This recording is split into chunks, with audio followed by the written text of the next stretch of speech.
बिस्मिल्लाहिर्रहमानिर्रहीम नहमदुहु व नुसल्ली अला रसूलिहिल करीम अम्मा बाद।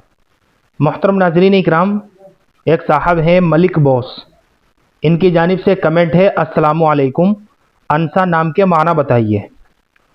वालेकुम अस्सलाम व रहमतुल्लाहि व बरकातुहू। ठीक है, सबसे पहले तो हम इस लफ्ज़ का दुरुस्त तलफ़ुज़ मालूम कर लेते हैं। इसका जो सही तलफ़ुज़ है ना, अनसा का अनीसा है, यानी अलिफ नून सीन और आखिर में छोटा हा, नून के नीचे जेर के साथ अनीसा। मिसबाहुल लुगात के अंदर इसके माना दिए हुए हैं पाकीज़ा तबीयत वाली लड़की। पाकीज़ा यानी साफ सुथरी तबीयत वाली लड़की।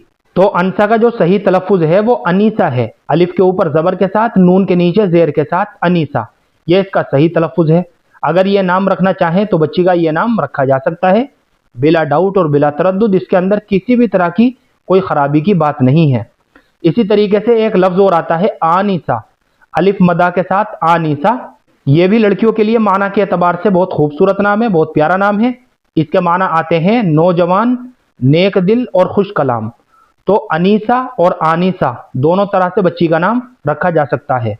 अलबत्ता इसी से मिलता जुलता एक नाम और आता है उनैसा, अलिफ के ऊपर पेश के साथ और नून के ऊपर ज़बर के साथ और या सुकून या के ऊपर जज़म के साथ, उनैसा।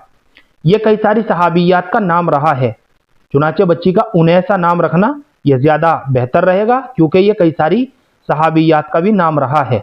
और नेक फाली के तौर पर इंशाअल्लाह इस नाम के असरात बच्ची की ज़िंदगी के ऊपर भी पड़ेंगे। बाहर कैफ अनीसा, आनीसा और उनैसा तीनों तरह से बच्ची का नाम रखा जा सकता है। और अनसा नाम के ताल्लुक से जो आपने कमेंट किया है, सही तलफ़ुज़ अनीसा है, अनसा नहीं है। मुझे उम्मीद है कि आपको अच्छी तरह समझ में आ गया होगा।